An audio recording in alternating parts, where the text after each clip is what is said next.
Nous sommes depuis quelque temps sur ce thème « Accueillir et vivre sa présence ».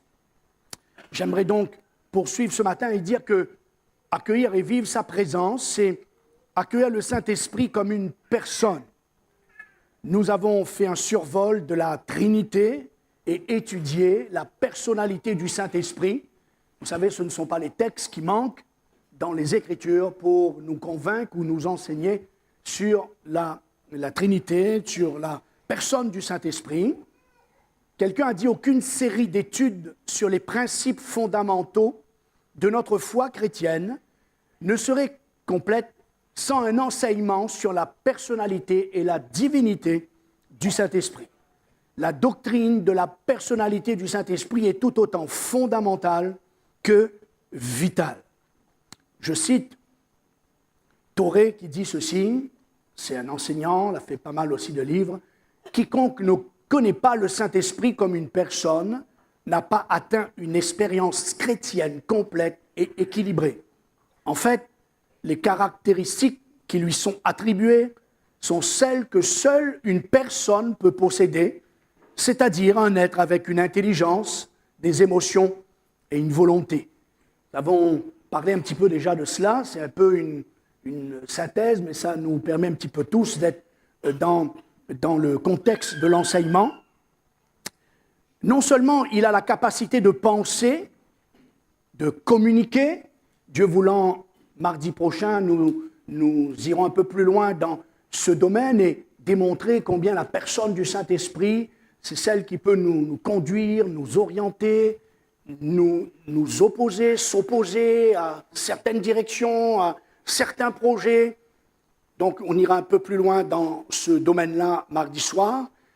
Et puis, nous voulons aussi dire ce matin que cet esprit peut s'exprimer, aussi de donner de son amour et d'en recevoir. Il est aussi blessé par nos paroles et il souffre quand il est attristé.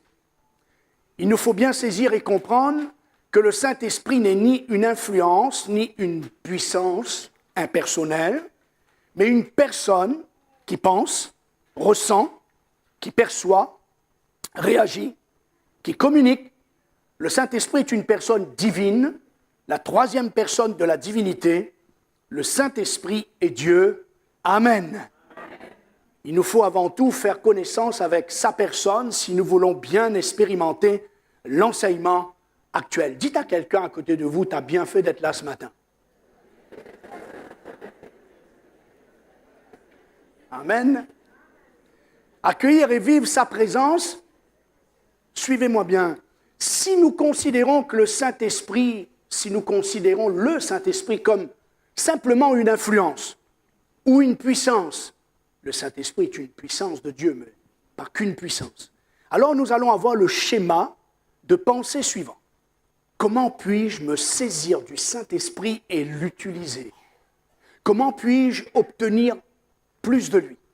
Ça, si nous avons la conception, la considération que le Saint-Esprit est simplement qu'une influence, une puissance, on va essayer, pensons-nous, j'allais presque dire le manipuler, l'utiliser comme, hélas, ça se voit quand même, certains essayaient de le faire.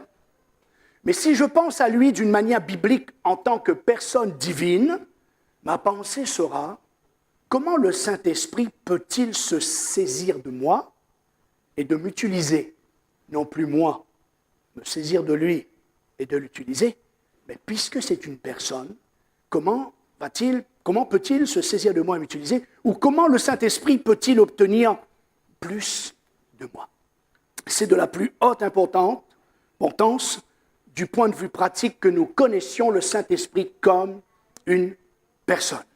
Nous nous sommes arrêtés un petit peu plus mardi passé sur cette exhortation de l'apôtre Paul, et là je crois qu'il y a voilà, merci Rachel, ce texte dans l'Épître aux Éphésiens où il nous est demandé de ne pas attrister, n'attristez pas le Saint-Esprit de Dieu, ou encore ne contristez pas le Saint-Esprit. Contrister, c'est plonger dans une profonde tristesse. Ou encore une autre traduction, ne faites pas de peine à l'esprit. Et j'ai rappelé que c'est aux églises que l'apôtre Paul a enseigné cela, donc aux chrétiens, donc vous et moi. c'est aux chrétiens que Paul donne cet avertissement. Et puis, dans Éphésiens chapitre 4, je les ai invités à regarder ce qui précède cette exhortation, donc à partir du verset 25, et ce qui suit l'exhortation de 30 à 33. Quand nous avons un enseignement, quand nous avons un texte, quand nous avons, là, nos yeux sont flashés sur ce texte 4.30 des Éphésiens, n'attristez pas le Saint-Esprit, alors il faut que nous nous retrouvons dans le contexte pour aller voir avant s'il y a une explication à cela, et après, s'il y a aussi toujours une explication, un enseignement qui peut m'orienter déjà, m'enseigner comment attrister ou comment ne pas attrister le Saint-Esprit. C'est ce qu'on va faire rapidement, puisqu'on l'a vu ça mardi soir. N'attristez pas le Saint-Esprit de Dieu. Alors ce qui précède, c'est renoncer au mensonge, rejeter tout faux semblant, soyez dépouillés du mensonge. Et ailleurs, Paul dira aux chrétiens de Corinthe, ne mentez pas les uns aux autres. Ce sont à des chrétiens qu'il s'adresse. Donc le mensonge fait partie de ce péché, comme tous les autres péchés, attriste le Saint-Esprit. Le verset 26 dit, si vous vous mettez en colère, si vous vous emportez, ne péchez point. Et la Bible précise qu'avant que la journée se termine, il faut vous réconcilier. Alors si vous êtes fâché avec la belle-mère depuis 20 ans, eh bien, il est grand temps maintenant de vous réconcilier. Ne vous mettez pas en colère. Ceux qui montent, nous restons des êtres humains. Ça peut nous arriver de nous mettre en colère, de nous emporter. Mais le Seigneur nous invite à nous réconcilier. L'apôtre Jacques dit que ce n'est pas en se mettant en colère qu'un homme accomplit ce qui est juste aux yeux de Dieu. Le verset 28, toujours Éphésiens, nous sommes en train de regarder ce qui précède. Que celui qui dérobait ne dérobe plus et que le voleur ne vole plus. C'est incroyable quand nous pensons que ça s'adresse à des chrétiens. Donc le mensonge, la colère, les sauts d'humeur, la malhonnêteté, le vol, la cupidité, l'amour de l'argent, attristent le Saint-Esprit. Verset 29, qui ne sorte de votre bouche aucune parole mauvaise, blessante. Vous vous rappelez que Jésus disait, c'est pas ce qui rentre dans la bouche de l'homme qu'il souille. Jésus disait, c'est ce qui sort. Parce que ça vient de son cœur. Alors Paul complète en disant, ce qui attriste le Saint-Esprit, c'est ces paroles mauvaises, blessantes. Et nous sommes donc exhortés à nous épargner de tout cela pour ne pas blesser le Saint-Esprit.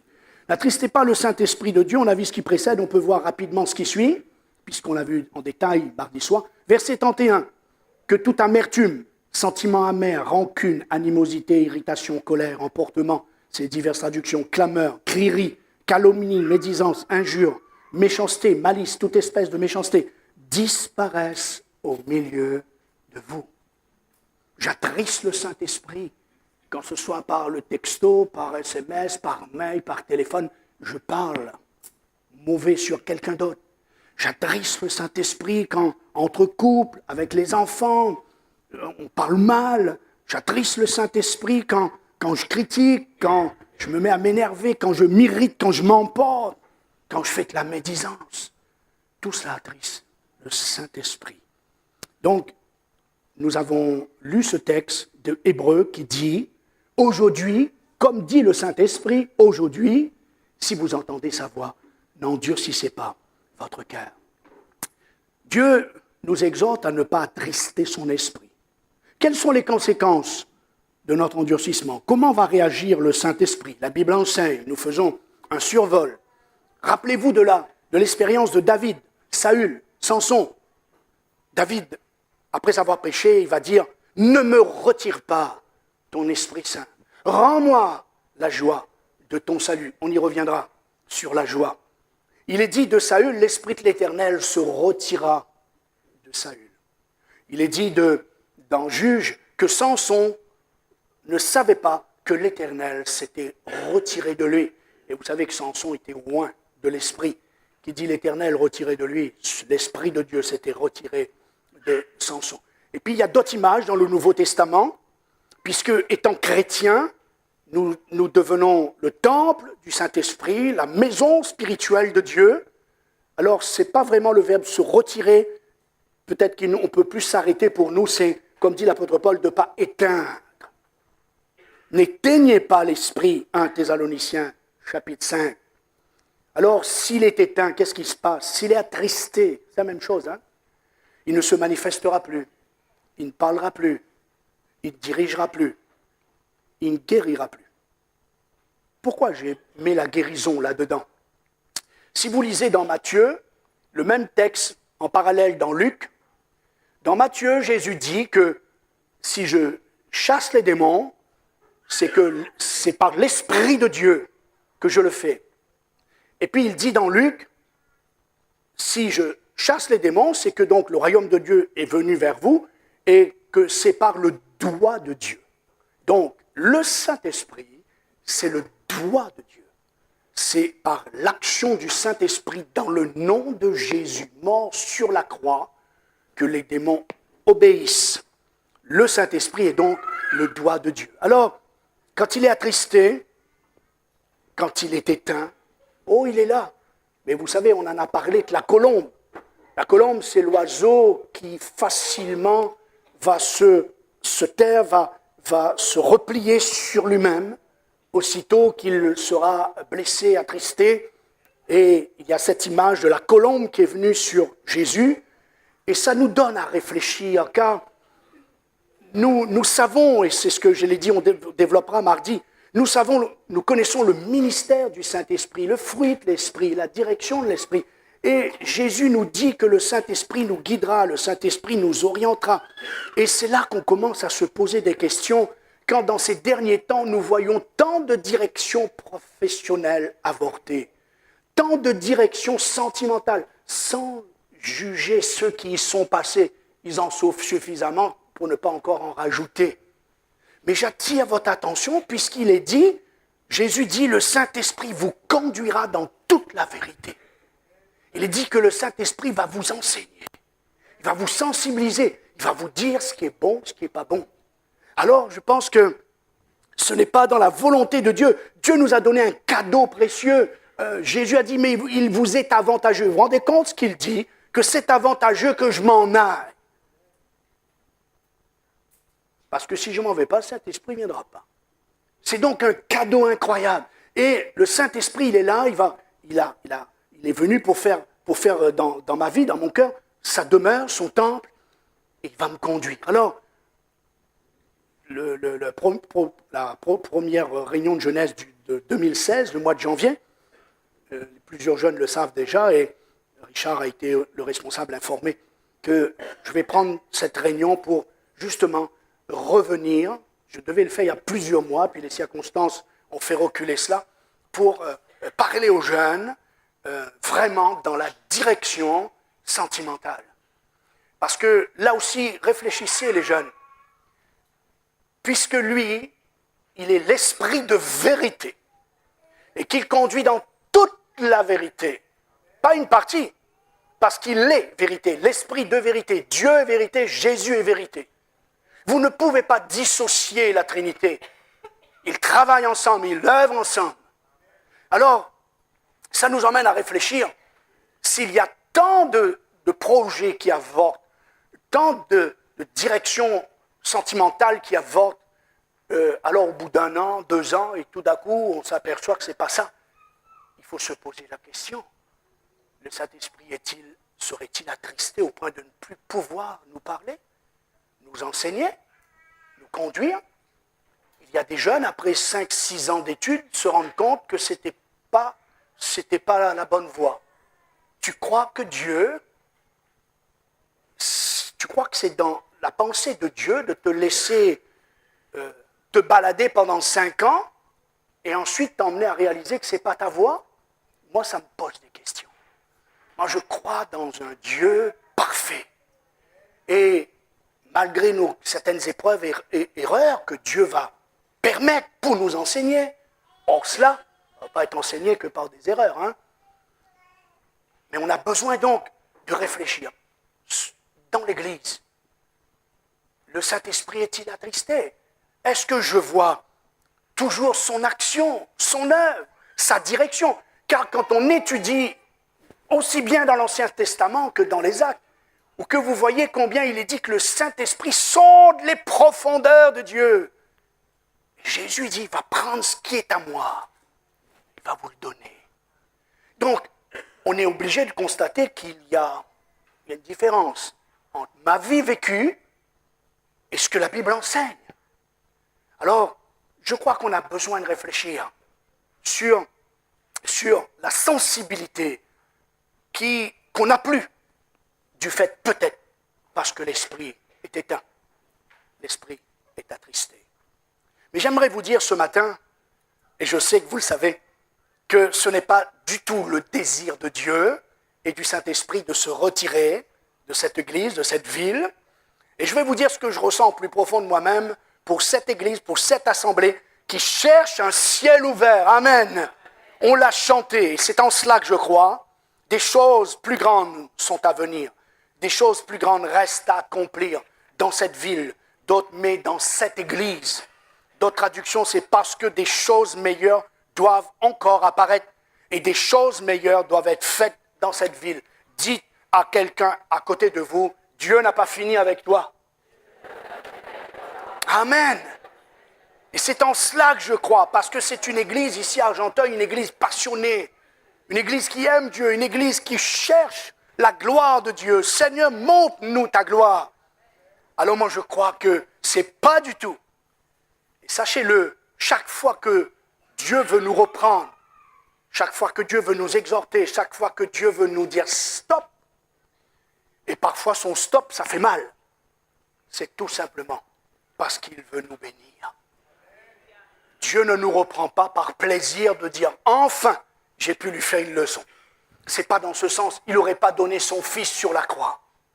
Réfléchissez, n'attristez pas le Saint-Esprit de Dieu, ne faites pas de peine à l'Esprit. N'attristons pas celui qui seul est capable de nous faire porter et vivre la joie, le fruit de l'Esprit, et cela même dans les moments où notre ciel est le plus obscurci. Réfléchissez bien. C'est lui qui a pour mission, c'est lui qui, étant Dieu, possède tout ce qui est parfait, et c'est lui qui peut nous aider à porter le fruit de l'Esprit au singulier, mais dont vous savez, comme une grappe de raisin, c'est un fruit, on dit le raisin, on ne dit pas plusieurs petits raisins, on dit un raisin, une grappe de raisin, mais il y a plusieurs petits raisins. Ça, c'est l'image du fruit de l'Esprit, le fruit de l'Esprit, mais chaque petit raisin représente un fruit. Lui seul peut te donner la paix. Lui seul peut te donner la joie. S'il est attristé, niet, plus de joie. S'il est attristé, plus de paix. C'est lui qui peut nous donner le contrôle de soi. C'est lui qui peut nous donner être patient. S'il est triste, tu ne seras pas patient. Il n'y aura plus de contrôle de soi. Et on va en venir dans quelques instants. Il est celui qui est seul capable de nous donner le véritable amour. S'il est triste, ça ne va pas marcher. Ça ne va pas fonctionner. Donc réfléchissez à tout cela. Méditez sur tout cela. Peut-être dans sa présence, nous allons commencer à nous rendre compte, nous allons peut-être trouver la clé qui jusqu'à présent nous empêche d'être dirigés dans les plans parfaits de Dieu, d'aboutir et d'accéder ce à quoi Dieu m'a destiné, de rencontrer celle et celui qui est vraiment, il est pour moi, et pas en être à troisième et à quatrième épreuve ou échec. Alors réfléchissons, serait-il attristé? Dans ce monde du troisième millénaire, même dans l'Église, serait-il attristé au point de ne plus pouvoir se manifester? Je laisse la réflexion sur notre cœur. La diapo d'après nous parle de l'amour de l'Esprit. Je cite Romains, vous l'avez le texte sous les yeux, 15-30. Je vous exhorte, frères, par notre Seigneur Jésus-Christ et par l'amour de l'Esprit. Par l'amour que donne l'Esprit ou encore qu'inspire l'Esprit. Accueillir et vivre sa présence, c'est d'être conscient que je suis en compagnie de la personne la plus tendre et la plus aimante. Amen. Dites-le à quelqu'un à côté de vous, je suis en compagnie de la personne la plus aimante. Bon, on va quand même préciser le Saint-Esprit. Là, je vois les ados, ils disent, ça y est, ça c'est une direction de Dieu. Non, il n'y a pas de direction de Dieu. Voilà. C'est juste une citation. Je suis accompagné. Et vraiment, je vous demande vraiment, gardez ça. L'amour de l'esprit, c'est la personne la plus tendre, la plus aimante.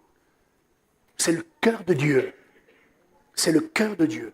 Remarquez cette expression, l'amour de l'esprit, c'est une pensée merveilleuse. Elle nous enseigne que le Saint-Esprit n'est pas simplement une influence ou une puissance aveugle et impersonnelle, mais que le Saint-Esprit est une personne divine, nous aimant du plus tendre amour. Jude, il écrit, il n'y a qu'un chapitre, versets 20 et 21, il va enseigner cela. Il dit, priez avec la puissance du Saint-Esprit, et il rajoute aussitôt 21, verset 21, maintenez-vous, conservez-vous, gardez-vous, plusieurs verbes, traduction, dans l'amour de Dieu. Il dit, priez par le Saint-Esprit, et il dit, maintenez-vous dans l'amour. Alors, des fois, on dit, alors, c'est la forme, moi, je me maintiens. C'est bien, vous allez au sport, mais ici, on est invité à nous maintenir, à nous conserver, à nous garder dans l'amour de Dieu. C'est indissociable. Vous ne pouvez pas dissocier ces choses.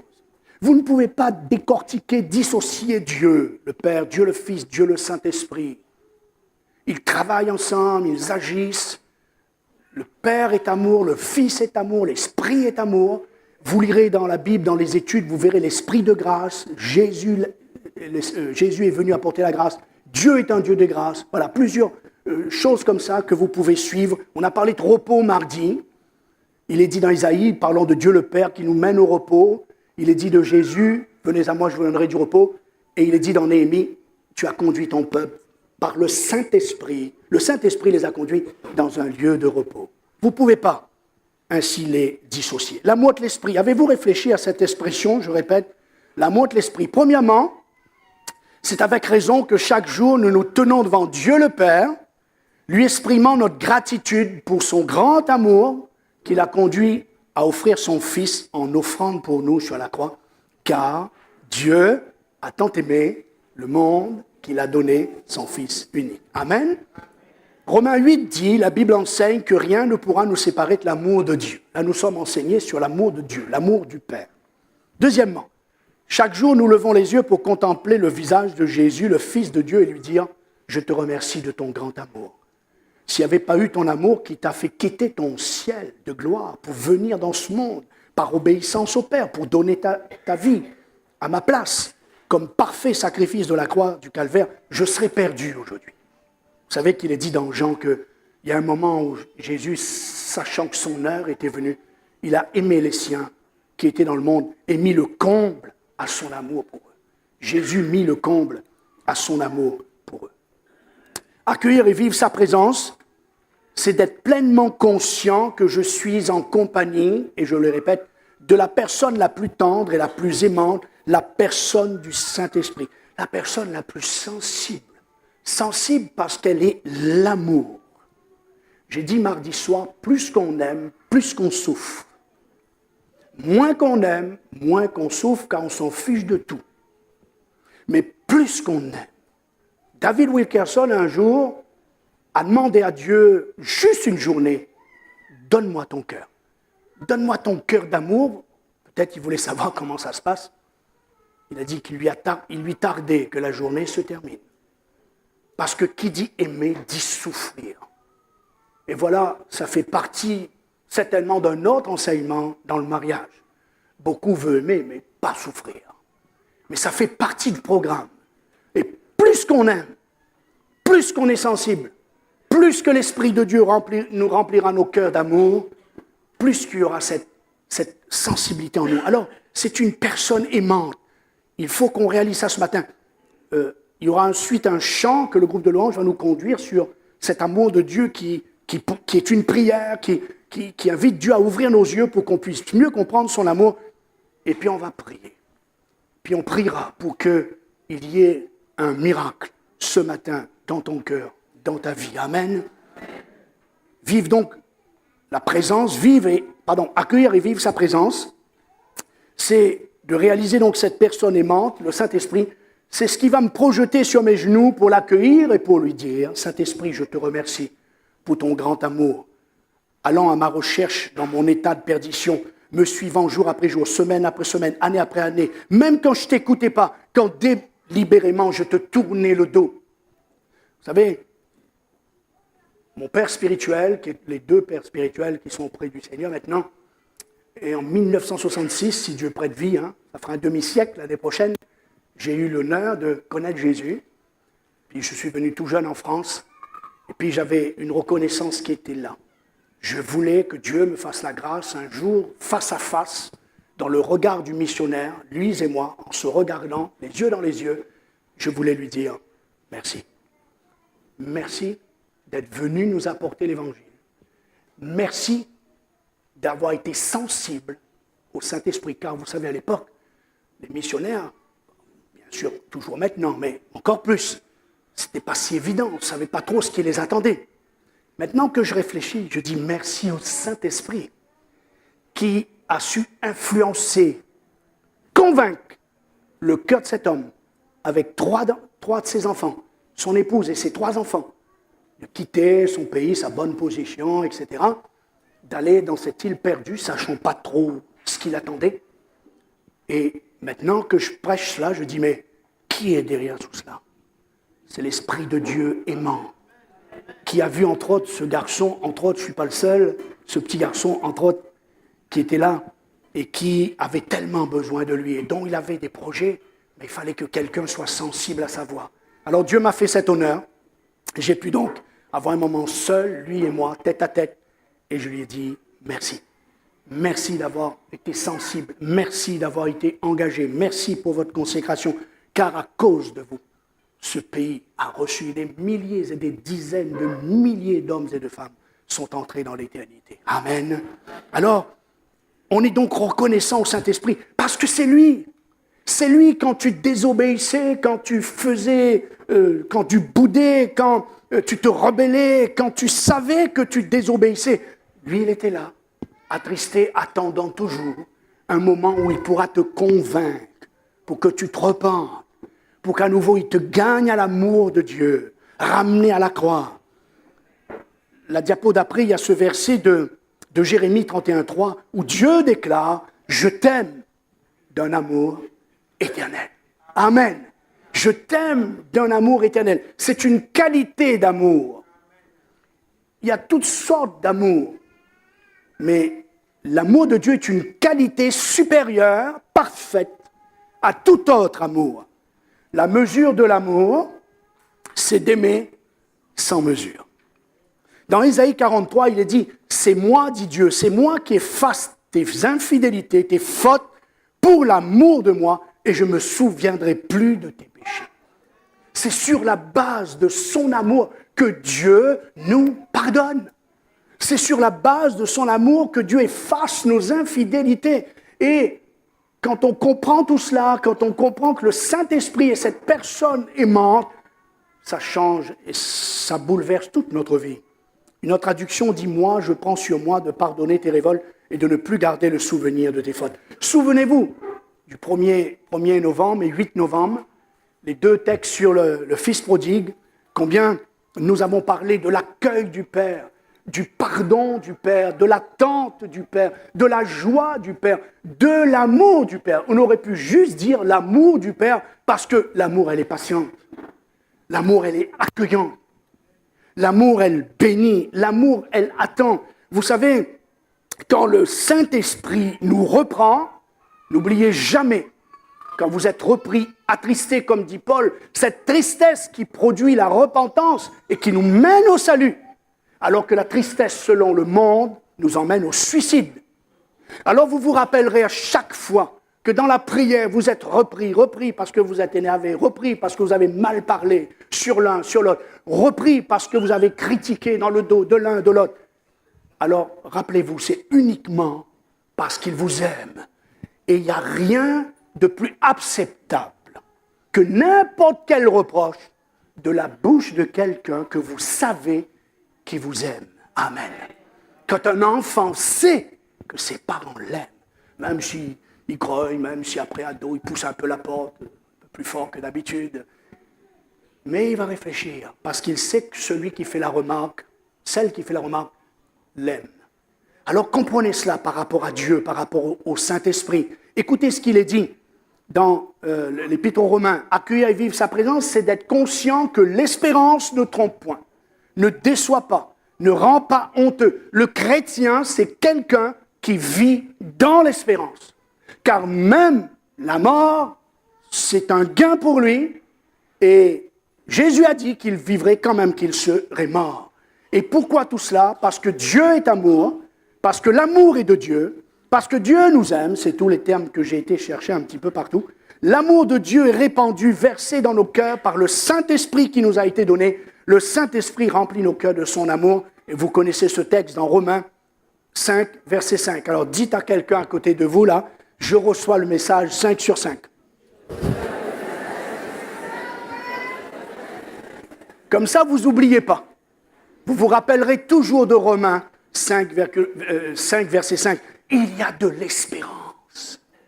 Il y a de l'espérance parce que Dieu veut remplir ton cœur de son amour. Accueillir et vivre sa présence, c'est tout cela. Et encore, l'amour pour pardonner et se pardonner. Mais comment faire quand le cœur a été blessé, piétiné, humilié? Comment faire devant tous ces épouses, toutes ces femmes violentées, battues? Comment faire pour que mon cœur soit cicatrisé, que mon cœur soit guéri? Comment faire pour que cette haine disparaisse, cette amertume, cette colère qui m'alimente? Je pense aux informations de ces derniers jours, qui m'emmènent même dans ma vieillesse à tuer parce qu'on m'a piétiné, parce qu'on m'a humilié, parce qu'on m'a blessé. Alors vous avez la réponse 5 sur 5. L'amour de l'esprit. Dieu remplit nos cœurs par son esprit. Dieu remplit nos cœurs de son amour. Et ça, c'est l'espérance. Amen. C'est ce qui me permet de relever la tête. Car accueillir et vivre sa présence, je l'ai noté, c'est accueillir la personne du Saint-Esprit. Et vivre sa présence, c'est recevoir la puissance de son amour qui me communique la force de pardonner et de me pardonner. Peut-être ce matin, quelques-uns d'entre vous, vous êtes vidés, usés. Le fait de ce que le passé, les souvenirs du passé, ce cœur blessé, vous êtes là, vous chantez, vous aimez Jésus, vous êtes pardonnés, vous êtes sauvés. Mais il vous manque quelque chose. C'est entrer davantage dans l'expérience de la personne du Saint-Esprit, l'amour de l'Esprit. J'ai rappelé que dans Luc chapitre 4, quand Jésus parle du pourquoi il est venu, il parle qu'il est venu pour guérir les cœurs blessés. Il parle qu'il est venu pour faire sortir de prison les captifs. Évidemment, il ne parlait pas des prisons. Il parlait de la prison du cœur. Parce qu'il y a des prisons sans barreaux. Et Jésus parle de cette guérison intérieure. Il y a des jeunes ou des moins jeunes qui se marient et puis 10 ans plus tard, ça ne va pas dans le couple. Ce n'est pas parce que ça ne va pas dans le couple, ça ne va pas dans son cœur. Parce qu'il y a des guérisons qui n'ont jamais été faites. Des blessures n'ont jamais été guéries. On a mis un mouchoir par-dessus et on a pensé que ça irait. Alors écoutez-moi bien. Dans Luc 4, quand Jésus dit qu'il est venu pour cela, il dit quelle est la clé.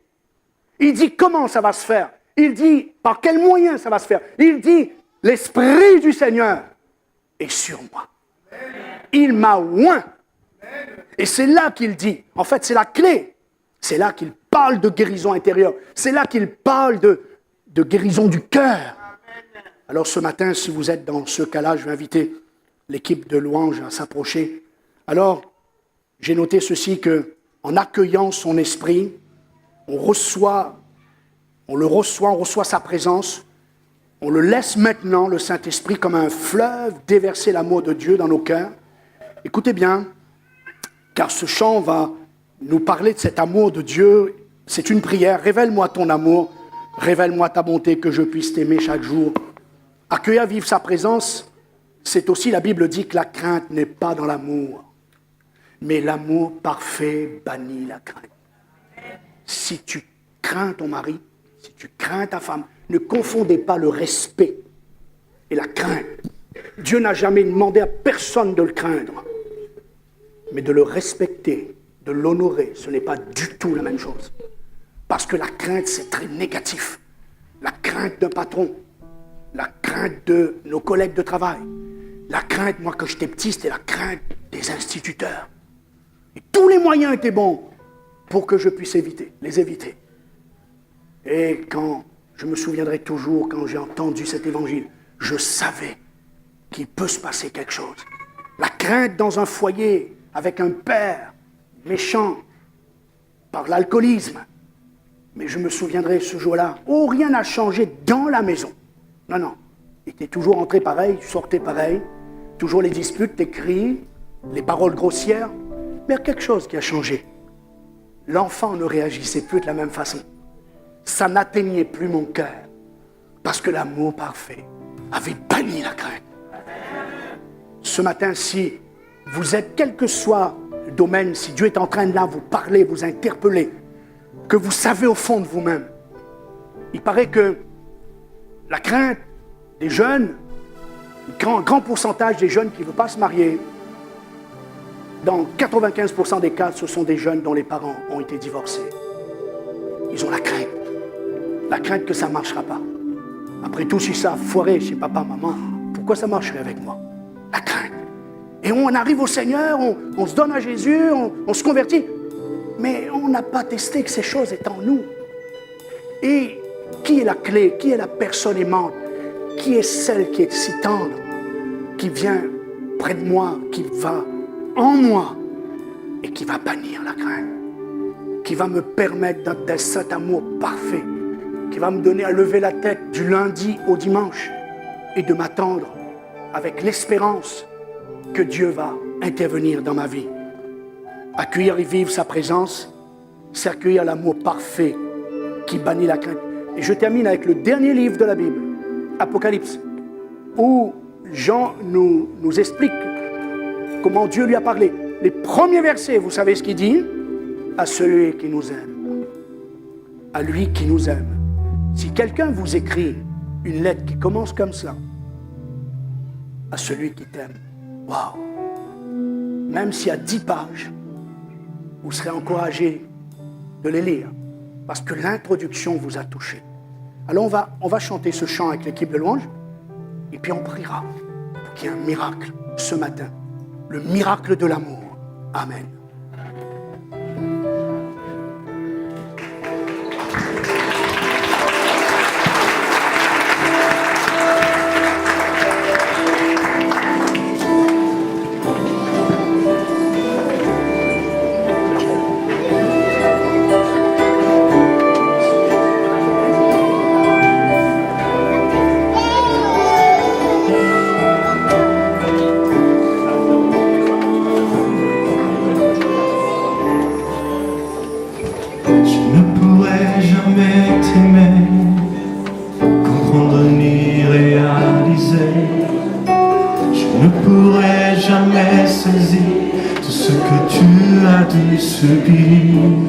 Viens et ouvre mes yeux, Seigneur.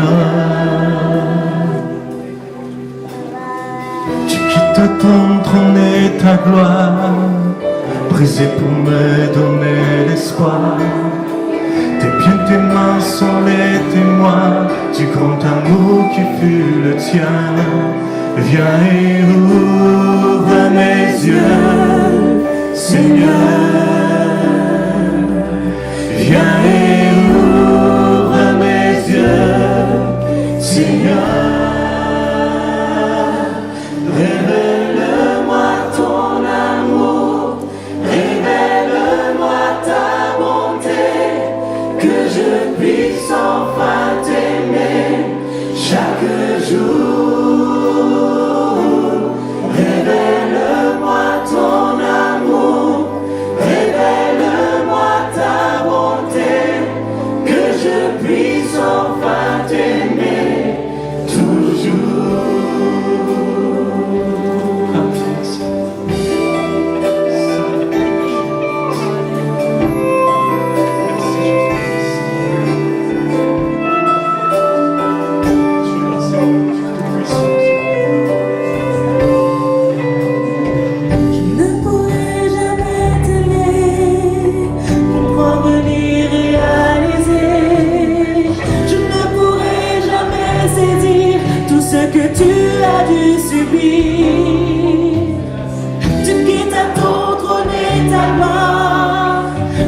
Pour me donner l'espoir. du grand amour qui fut le tien. Viens et ouvre mes yeux, Seigneur. Viens et ouvre mes yeux, Seigneur. Révèle-moi ton amour, révèle-moi ta bonté, que je puisse enfin t'aimer chaque jour, chaque jour. Révèle-moi ton amour, révèle-moi ta bonté, que je puisse enfin t'aimer toujours.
Ce matin, un miracle de guérison pendant que la musique continue.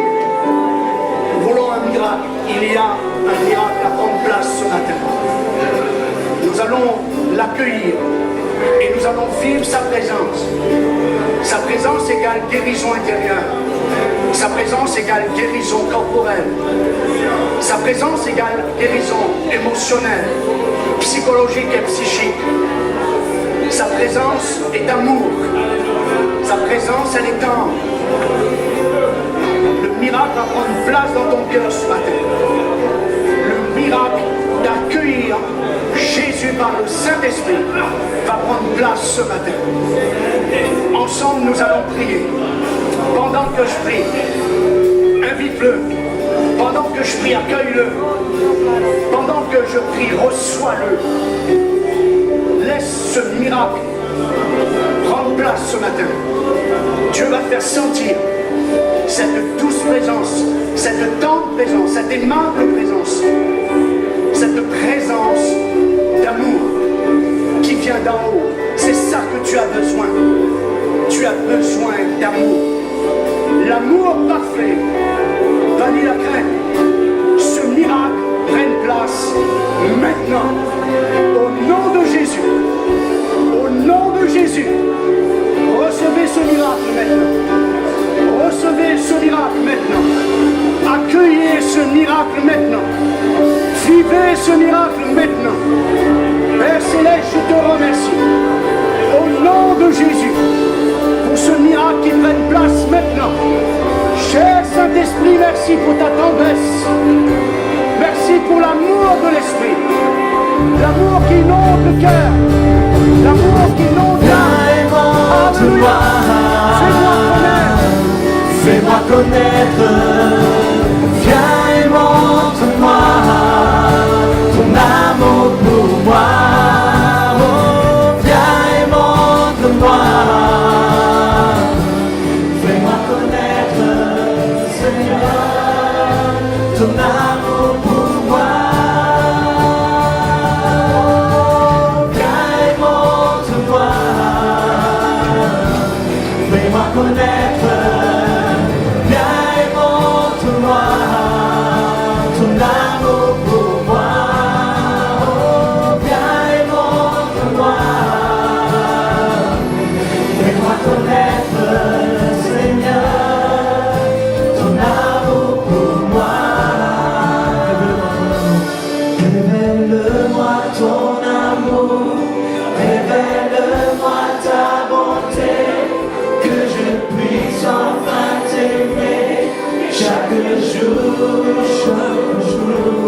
révèle-moi ton amour, révèle-moi ta bonté, que je puisse enfin t'aimer toujours. Révèle-moi ton amour, révèle-moi ton amour, révèle-moi ta bonté, Seigneur. Que je puisse enfin t'aimer chaque jour. Alléluia. Louez le Seigneur. L'église d'Argenton, chante-le. Adorez-le de tout votre cœur. C'est lui qui mérite toute notre louange, toute notre adoration. Révèle-moi ton amour, Seigneur. Révèle-moi ton amour, révèle-moi ta bonté, que je puisse enfin t'aimer chaque jour. Révèle-moi ton amour, révèle-moi ta bonté, que je puisse enfin Viens, t'aimer. montre-moi, Seigneur. Fais-moi connaître. Viens et montre-moi, fais-moi connaître. Viens et montre-moi ton amour pour moi. Viens et montre-moi, fais-moi connaître, Seigneur, ton amour pour moi. Viens et montre-moi, fais-moi connaître. Viens et montre-moi ton amour pour moi, Seigneur. Viens et montre-moi,